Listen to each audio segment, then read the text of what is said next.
from a wet and slippery and greasy rally in Masaka, during which the second round of the National Rally Championship was contested.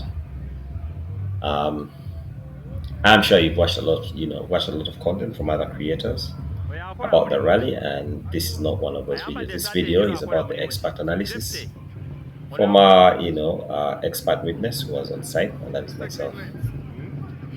So, all this gear for gear, we're going to go through and unpack this rally for you. So, just as the official flag off concluded and the early runners were making their way towards Kuala Hill, overlooking Masaka City, rain came down like it had an appointment. Spectators were not dissuaded by the weather and showed up in their thousands, including Eddie Kenzo, whose presence cements the attraction of motorsport and the star value of the drivers. We expected drivers to hold back on the throttle, and they mostly did, except for Kevin Bebeto, whose Subaru Impreza engine was unrecognizable from the one he drove in Barra. The teenager was so quick, posting third best time overall in an old N10 on wet gravel. Phenomenal, but probably a fluke, you could think. Or you could even put it down to road position. The earlier runners, of course, were having a better road position as the road wasn't yet messed up. Then came Ahmed Senyonjo, who seemed to be the only two-wheel drive who was on it. The entire class could be forgiven for having no traction and taking a tentative approach, but not the Chikumi driver, who was guided for the first time by Charles Lugoa. Notably, Edward Chirumira retired on this stage and would therefore miss all three morning stages and collect 30 minutes in penalties. When the NRC drivers started to come through, you could be forgiven for thinking that the two-wheel drive was still coming through. Some of them were just as slow as two-wheel drive, and definitely slower than Bebeto and his CRC classmates. Eventually, Duncan Muviri comes through and he's almost tailgating John Consta, who also drives the Ford Fiesta Proto, but whose performance is AWOL, absent without, leave. Duncan is quicker than Ponciano Rakataka, who's running as last car on the road by just 9 seconds, but my eyes could have sworn it was more.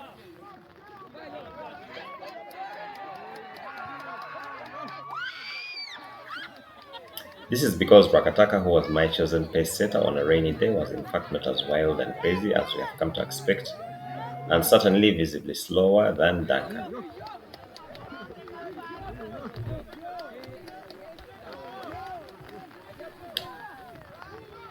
If SS1 was an intro, SS2 was the first chapter that ultimately defines the end of the movie. Faizo Kaira got stuck on a piece of road that is straddled by eucalyptus trees and tree stumps. At most, the truck could accommodate 1.5 cars, not two, so no one could get past until Kaira's Impreza GC8 had been moved. First, Didas Masiko and Bongo show up, and then later John Constant and Bobo pull up. A little later, Kaira manages to move his car out of the way, but some of the cars affected by this interruption decide they could no longer post competitive times and drove the rest of the stage non-competitively. These now included Duncan Mugiri as well as Mike Mokula Jr. Not so for Ronald Sebuzi and Mugamba, who come upon this train and overtake it after a little time, followed by Rakataka and Musazi, who wasted no time at all, going past the train as soon as they encountered it. This incident and the steward's decision in the circumstances sealed the fate of the affected drivers. None of them could win, and pretty much made it a victory for Rakataka to lose if he messed up. Earlier, Kevin Bebeto silenced the doubters when he posted the second fastest time in the second stage, improving on his earlier performance of third overall in the first stage. Ahmed Senyonjo also went one better, posting fastest stage time in two-wheel drive. Only America of Man Salim Gasemba was still running. The rest of the two-wheel drive field was decimated. On to SS3. The Baganda say Nyanja Iradde Tebula Mayengo, meaning a calm lake is not devoid of waves. Stage 3 is the definition of an easy stage set on an unspoiled beach. It is short grass growing over sandy base. Everyone called it a grass track until when the rally cars showed up with the rain. It was fresh and black oily goo, and it hampered almost all competitors who drove by the book, driving as close as possible to the pegs defining the track. The first casualty of the fresh was Kevin Bebeto and Lawrence Mambazi. Suddenly, their N10, which had been posting top 10 times, which had been posting, top 3 times on the previous stages, was not going anywhere and would remain planted for 15 minutes, which spells retirement. Many other drivers came close to Bebeto's fate. A clever drive from Senyanjo was the last two drive standing, as in having not suffered near or real retirement on the two prior stages. This netted him another fastest time, and this time the only man left standing following Kavma getting stuck in the fresh.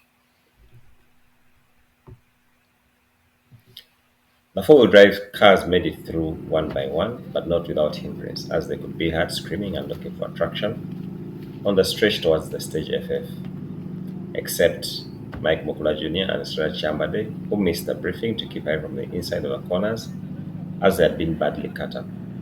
The pair would get stuck and remained in their car watching rivals Sebuzin Rakataka speed past into the distance as Duncan Mubiru surfaced on the stretch to the FF. This stage saw Rakataka winning a second stage, again followed by Ronan Sebuzin.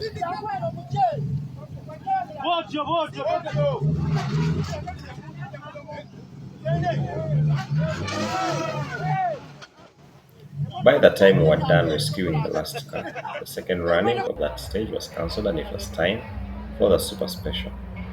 Chirimira and company had retired and were now returning after the regroup.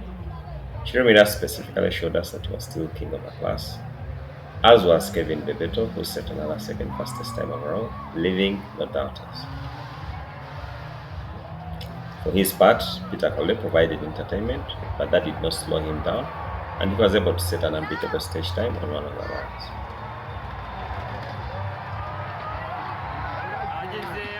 On to day 2 and stage 6 in Zimbabwe. I apologize for giving a dry forecast for Sunday. Honestly, I had not checked my sources, just felt like the heavens had given us all they had the day before. I couldn't have been more wrong. When Bebeto comes through FF6, his pace is fast, but crucially the road is still dry. I told Kuku, who was standing next to me, that the power is too much, he needs to reduce it. Then Chibande comes through wilder, but not as quick as Bebeto. And not long afterwards, Haji Senyonjo leads the two drives out of the stage, but it is Edward Chirimira's Corona which is quickest. Crucially for them and all of us who are looking for a fight-filled day, it was not raining yet.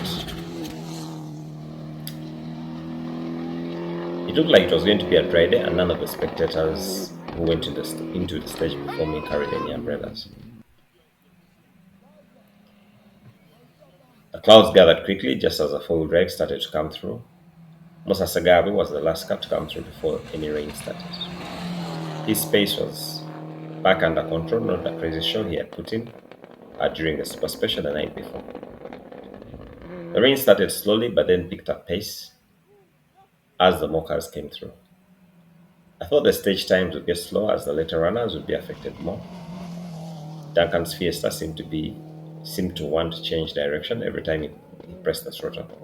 Clearly, grip was reducing. Or apparently, grip was reducing. It turns out the rain shower did not get to the start of the stage, so most of the later runners encountered it at the same point late in the stage. And this explains why both Mukula Jr. and Bakataka were quicker than Mubiru, who was running ahead of them. Sebgozi was marginally slower, and it was reported that he stopped at the end of the stage to fix something on the car.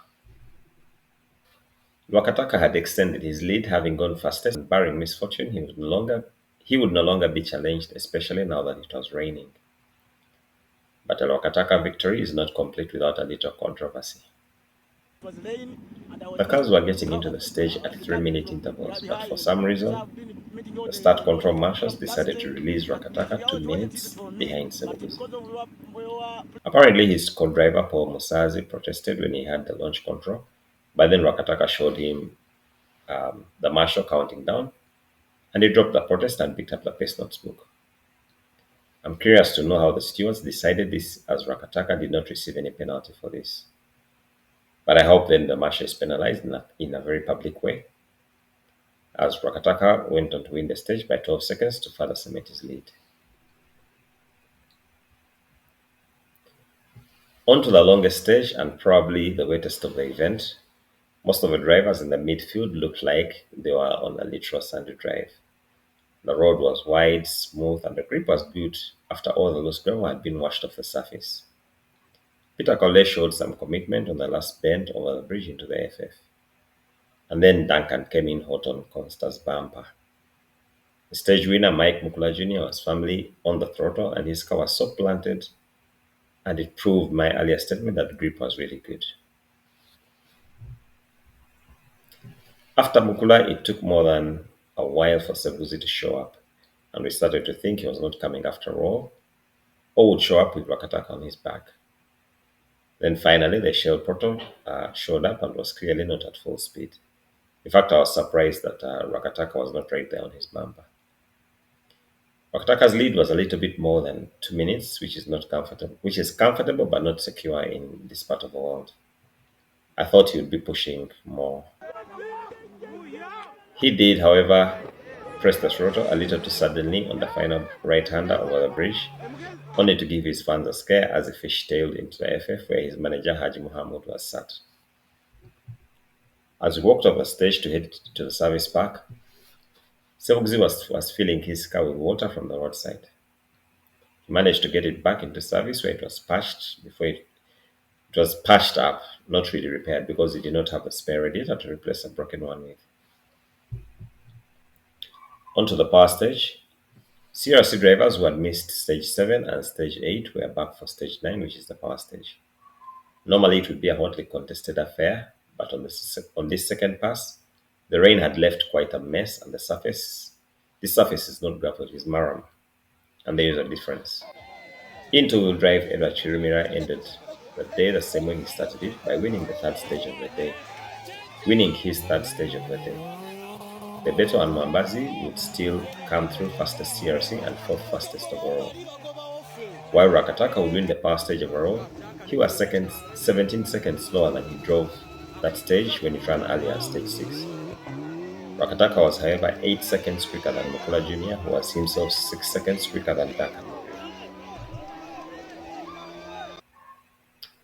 Afterthoughts. The weather played a huge role in this event.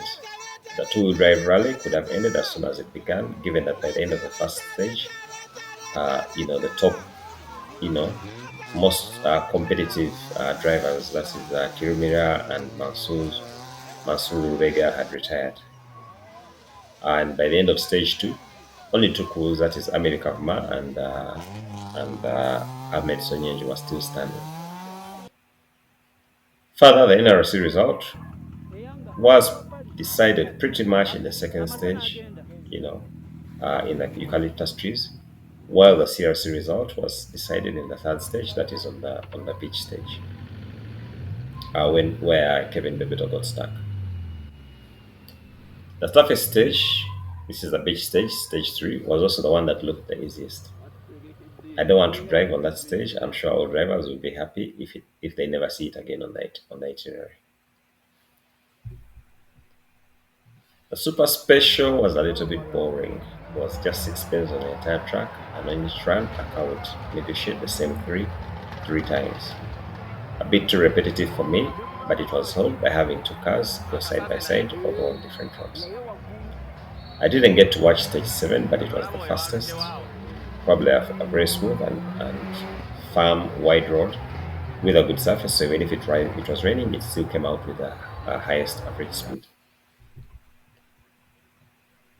The two-wheel drive class drivers could be forgiven for holding back and taking a cautious approach, but they were not the only ones. In fact, there were only 5 crews who were leaving no stone unturned in the stages, and I'll concentrate on this to conclude the video. Duncan Moviro and Joseph Kamia came into this event as my personal favorites, but only on condition that the sky remained clear. It didn't. After winning the opening stage, they faltered on stage 2 when they came up on a blocked road and red flagged themselves. And ultimately, The stewards did not find their case compelling and the time compensated left them with no chance for victory. And for some reason, they were unable to win any more stages but managed to climb up the leaderboard and finish in fourth. Mike Mokula Jr. and Siraj Shambade mirrored Duncan. After posting a third fastest time in the first stage, they made the same mistake as Duncan did in the next one. And then on the third stage, they made it worse when they took the center line on a corner that had been completely cut up and was impassable. They would remain there until the last car came through, as only then was it possible to get towed out into retirement and a 10-minute penalty to restart. On Sunday, the pair won the long Lugusulu stage, and with it, they were able to climb up to fifth overall. Just like Mokula, Kevin Bebeto and Lawrence Mambazi were posting top 3 stage times overall, but then in stage 2 they got trapped in wet fresh. They were able to get going again after more than 15 minutes, which was virtually the same thing as retirement. On Sunday, they continued to post impressive overall stage times, which were class-topping times for CRC. Unfortunately, it was not enough for them, and they would finish third in CRC.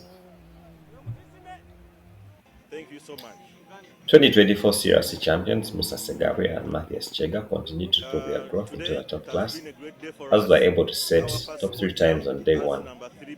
They put in a dramatic, if not disturbing, performance on the super special stage, and then a more settled but nonetheless impressive drive on Sunday, which netted them third overall, and their first overall podium, which bodes well for them. Lastly, round 1 winner, and my favorite to win the event if he trained, Ponciano Rakataka alongside Paul Musazi, they did not disappoint. At first, they seemed to be driving fast, but not too crazy, which got them into the lead. On the Super Special, which was dry, they opened another tap and it left it open through the Sunday wet stages to increase their lead and win the run.